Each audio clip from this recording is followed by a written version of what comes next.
దమ్మున్న నాయకుడుంటే దమ్మిడి లేకపోయినా సంక్షేమ పథకాలు ఆగవు. ప్రభుత్వం చిత్తశుద్ధి గల ప్రభుత్వం ఉంటే పనులు చేస్తారు తప్ప సాకులు వెతకదు. ఈ సన్నాసులు వీళ్ళకి పని చేయడం చేత కాదు, వాళ్ళ ప్రభుత్వం నడపడం చేత కాదు. ఎంతసేపు ఢిల్లీకి మూటలు పంపాలా, పదవులు కాపాడుకోవాలా తప్ప ఇంకో సోయి లేదు. ఏం చేయాలి మరి? తెల్లారైతే కేసీఆర్ తిట్టాలి. తిడితే చివరికి ఆఖరికి పార్లమెంట్లో కూడా మన వాళ్ళు బీజేపీ ఎంపీయే రఘునందన్ రావు అని బీజేపీ ఎంపీ ఉంటే ఆయన ప్రశ్న వేసినాడు పార్లమెంట్లో. ఏమని? అసలు తెలంగాణలో అప్పులు ఎంత అని కేంద్ర ప్రభుత్వాన్ని అడిగినాడు. కేంద్ర ప్రభుత్వం కుండబద్దలు కొట్టినట్టు చెప్పింది. మొత్తం లెక్కలు controller and auditor general, finance department వాళ్ళందరిని అడిగి తీసుకొని కుండబద్దలు కొట్టినట్టు చెప్పింది.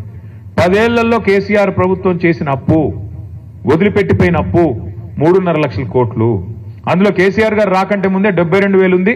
ఆయన వచ్చినాక 2,80,000 కోట్ల అప్పు చేసినాడు. ఇది మాత్రమే అప్పు అంటూ మన కేంద్ర ప్రభుత్వం స్పష్టంగా పార్లమెంట్లో చెప్పింది. అయినా సిగ్గులేదు.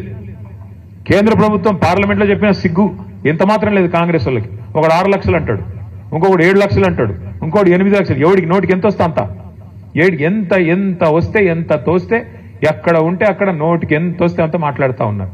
ఆధారం ఏంది, ప్రామాణికమైంది, పత్రం ఏంటంటే ఎవరి దగ్గర ఏం లేదు. నోటికి ఎంత వస్తే అంత మాట్లాడాలా, అదరగొట్టాలా, ఉపన్యాసాలు ఇవ్వాలా, మీడియాను మేనేజ్మెంట్ చేసుకోవాలా, ప్రజల్ని మోసం చేయాలా, మళ్ళీ ఇటగే వ్యవహారం నడిపిస్తూ ఉండాలా. ఏం చేస్తున్నారు సక్సెస్ఫుల్గా వాళ్ళు? వాళ్ళ మీదికి రాకూడదు దృష్టి. అందుకే ఏం చేస్తున్నారు? 6 గ్యారంటీలు ఎవరు అడగొద్దు, సింగరేణిలో ఇచ్చిన హామీలు మీరు అడగొద్దు. ఏం చేయాలి మరి? ఏదో డైవర్షన్ గేమ్ ఆడాల. ఓ రోజు కాళేశ్వరంలో కేసీఆర్ అరెస్ట్, సిబిఐ అని కొన్ని రోజులు టైంపాస్. ఫార్ములా ఈలో కేటీఆర్ అరెస్ట్, వేసుకోపోతున్నారు, ఇప్పుడు వేసుకోపోతున్నారు, ఇంకో గంటలు వేసుకోపోతారు. ఇక తర్వాత రెగ్యులేటరీ విద్యుత్ దానిలో జగదీష్ రెడ్డి అరెస్ట్. ఈ టైపులో రోజొక్క సొల్లు పురాణం తప్ప 22 నెలల్లో 21 నెలల్లో ఒక్క పని ప్రజలకు పనికొచ్చేది జరిగిందా? ఎవరికన్నా? ఒక్క ఫ్రీ బస్సు, ఏమనంటే ఫ్రీ బస్సు. అది ఎంత గొప్పగా ఉందో నాకంటే బాగా మీకే తెలుసు. ఎన్నడూ చూడని దృశ్యాలు చూస్తున్నాం ఫ్రీ బస్సుల్లో. ఏందది అసలు? ఆ దృశ్యాలు ఏంది, కొట్టుకోవడం ఏంది? ఎన్నడూ ఇక మనం అది విమానాల్లో కూడా ఉండవు. అట్లాంటి ఫ్రీ విమానం పెడితే కూడా అట్లాంటివి ఉండాలి. ఆ టైప్లో కొట్టుకుంటున్నారు. అంటే ఇలాంటి తప్ప ఒక్కటంటే ఒక్కటి నిజంగా రాష్ట్రానికి దీర్ఘకాలికంగా మధ్యకాలికంగా పనికొచ్చే ఒక్క పని కూడా 21-22 నెలల్లో జరగలేదు. ఇంకా భవిష్యత్తులో జరుగుతుందనే విశ్వాసం అయితే నాకైతే లేదు. ఎందుకంటే తెల్లారు లేస్తే వీళ్ళకి డబ్బులే యావ తప్ప, ఢిల్లీకి మూటలు పంపి ఎట్లా కాపాడుకోవాలనే యావ తప్ప, ఎట్లా కేసీఆర్ గారిని మన పార్టీని బదనాం చేయాలా, ఎట్లా ఇబ్బంది పెట్టాలన్న ఆలోచన తప్ప ఒక్కటంటే ఒక్కటి పని చేసి ప్రజలకు ఇచ్చిన హామీ నెరవేర్చాలన్న సోయి మాత్రం లేదు. ఇంకా రాదు కూడా నాకు తెలిసైతే. నేను మిమ్మల్ని అందరినీ దయచేసి ప్రార్థించేది ఒకటే.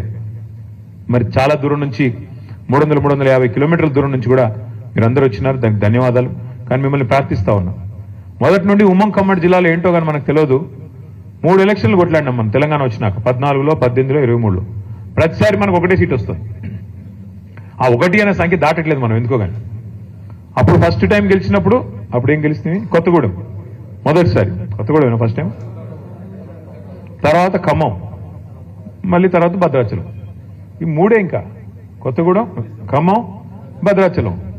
నా రిక్వెస్ట్ మీ అందరితో, అంటే అటు కాదు, కాదు ఒకటే సరిపోదు మరి. ఈసారి మనుగురు ఇస్తాం అంటున్నాడు ఆయన. ఒక మనుగురు సరిపోదు స్వామి. 10 సీట్లు ఉన్నాయి ఉమ్మడి ఖమ్మం జిల్లాలో. ఇంకా చెప్తాను. ఇంకా డీలిమిటేషన్ అయితే కొన్ని పెరుగుతాయి కావచ్చు. నేను మీ అందరితో ప్రార్థన, మీ అందరినీ రిక్వెస్ట్ చేసేది, మాకు కూడా ఏంటంటే 300 కిలోమీటర్ల దూరం కదా అని కొద్దిగా తక్కువ రాకపోక తక్కువ. ఈ దగ్గర ఉండే కాడ ఎక్కువ తిరుగుతాం, దూరం కాబట్టి అప్పుడప్పుడు మా అన్న పిలిస్తే చుట్టపు చూపుగా వచ్చేది పోయేది, లేకపోతే తక్కువ. కానీ మీరంతా చైతన్యవంతమైన ప్రాంతం. నేను ఎట్లాగో 10-11 తారీఖు వస్తున్నాను, భద్రాచలం తర్వాత కొత్తగూడెం నేను వస్తున్నాను. కానీ మీ అందరితో రిక్వెస్ట్ ఏంటంటే దయచేసి సింగరేణిలో ఉండే మేధావులు, ఆలోచన పరులు, విద్యావంతులు, మీ బాధ్యత కేవలం సంఘం కాడికే కాదు, మీ బాధ్యత కేవలం మీ టీబీజీ కేసుకో లేకపోతే మీ సంస్థ కాడికో కాదు.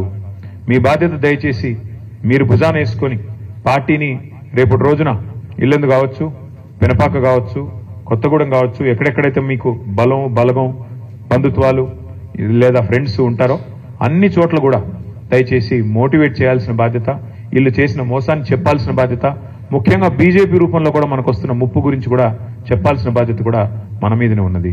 మనం తప్పకుండా ఈ రాష్ట్రాన్ని కాపాడుకోవాల్సిన బాధ్యత మన మీదే ఉంది. ఎందుకంటే ఓ కేసీఆర్ గారికి తెలంగాణ మీద ఉండే ప్రేమ, ఓ కేసీఆర్ గారికి తెలంగాణ మీద ఉండే మమకారం ఎన్నటికైనా కాంగ్రెస్ కానీ అదేవిధంగా బీజేపీ కానీ ఉంటుందా ఒకసారి మీరు ఆలోచించాలని చెప్పి నేను కోరుతా ఉన్నా. ఎందుకంటే తెలంగాణ అనేది ఆయన సావు నోట్లో తలబెట్టి తెచ్చిన రాష్ట్రం.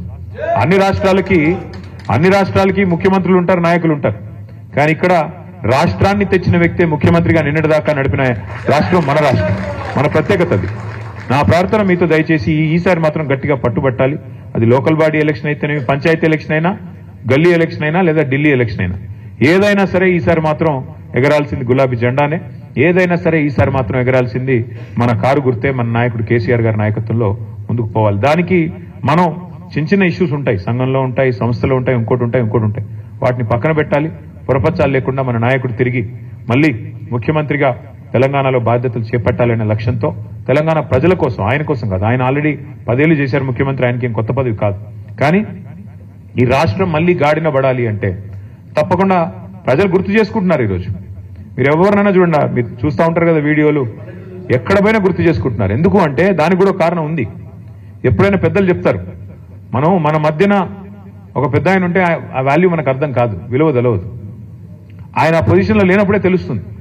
ఎప్పుడైనా సరే చీకటిని చూస్తేనే వెలుగు విలువ తెలుస్తుంది, గాడిదని చూస్తేనే గుర్రం విలువ కూడా తెలుస్తుంది.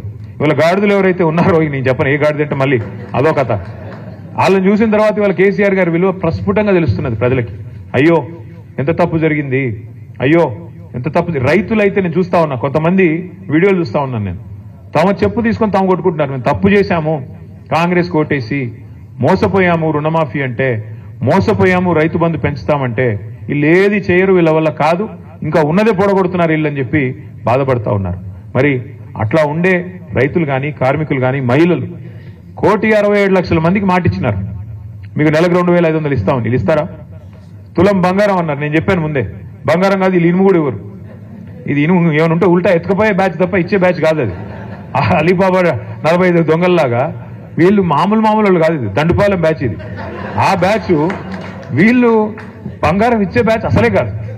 మహిళల్ని కూడా అట్లా బుట్టలు వేసుకున్నారు, వాళ్ళని కూడా మోసం చేశారు. కాబట్టి ఒక్కొక్కరిని మనం చైతన్యవంతులు చేసి ఒక్కొక్క వర్గాన్ని దగ్గర తీసుకొని జాగ్రత్తగా ఒక్కొక్కటిగా ఇంకా మనకు టైం ఉంది, మనకేం తొందర లేదు, మనకేం ఇప్పటికిప్పుడు ఉరుకులు పెట్టాల్సిన అవసరం లేదు, టైం ఉంది.